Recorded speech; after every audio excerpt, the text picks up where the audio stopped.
एक बार अगर कोई व्यक्ति मेडिसिन में शिफ्ट हो गया, डायबिटीज का पेशेंट, और उसकी दवाएं शुरू हो गई, क्या फिर उसको अपनी लाइफ स्टाइल में भी चेंजेस लाने चाहिए? और अगर लाने चाहिए तो वो किस तरह से उसकी पूरी दिनचर्या और उसका खान पान होना चाहिए? हाँ देखिए, जनरली जब पेशेंट हमारे पास आते हैं और वो दवाई चालू कर देते हैं तो उनसे हम बोलते हैं कि अब आप परहेज भी करिए और लाइफस्टाइल भी। तो उनका कई बार कॉमन क्वेश्चन होता है कि जब हमने दवाई चालू कर दी है तो अब परहेज क्यों करें? हाँ। देखिए ऐसा नहीं है। जो डायबिटीज़ की जो पहली दवाई ही है डाइट और लाइफस्टाइल को परिवर्तन। मतलब अगर आपने दवाई तो आपको लेना ही है, दवाई तो सेकंड लाइन ऑफ ट्रीटमेंट है, मतलब दवाई कम second. First is your diet and lifestyle.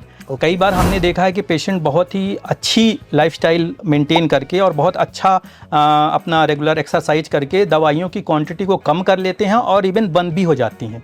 बंद का मतलब मैं ये नहीं कह रहा हूँ कि बिल्कुल बंद हो जाती हैं, मतलब जैसे पेशेंट अगर 4 टेबलेट ले रहा है तो 1 टेबलेट पे शिफ्ट हो सकता है, और 2 ले रहा है मतलब आधी जैसा है, मतलब उसके डोजेस हम कम कर सकते हैं। तो ये लाइफस्टाइल और डाइट का बहुत ज़्यादा इंपॉर्टेंट है, खासकर डायबिटीज़ के। और उसको थोड़ा सा और विस्तार से बता दीजिएगा, उसको खाना पीना क्या है, क्या छोड़ना है, और कैसे उसकी सुबह होनी चाहिए और कैसी रात होनी चाहिए?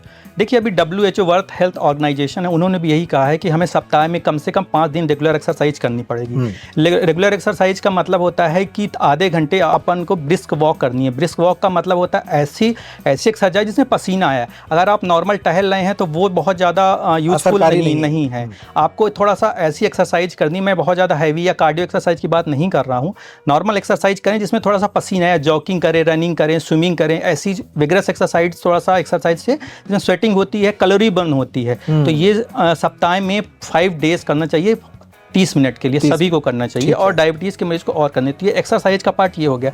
सेकंड जो इंपॉर्टेंट चीज़ है वो डाइट में सबसे इंपॉर्टेंट है शुगर और रिफाइंड शुगर से बनी चीज़ें उनको बिल्कुल ही छोड़नी पड़ेंगी।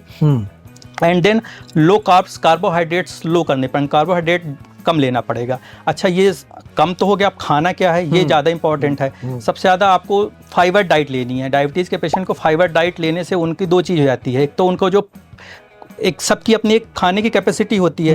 कई बार पेशेंट आते हैं, सर आपने तो सब तो मना कर दिया, चावल मना कर दिया, रोटी के, तो अब खाएं क्या? हम भाई अब भूख तो लगेगी, तो खाएं क्या, ये ज़्यादा इंपॉर्टेंट। तो खाने में अपने को रखना है कि अपन को क्वांटिटी वही रखनी है, बस अपनी क्वांटिटी को जो अपने जो चीज़ें हैं उनको चेंज कर बदल लेना है। आप अपने को सब्जियाँ ज़्यादा क्वांटिटी बढ़ा दीजिए, पल्सेस दाल बढ़ा दीजिए, सैलड, आप बहुत सारा सलाद खाइए, तो उससे आपका पेट भी भर जाएगा, आपकी शुगर भी मेंटेन रहेगी। भाई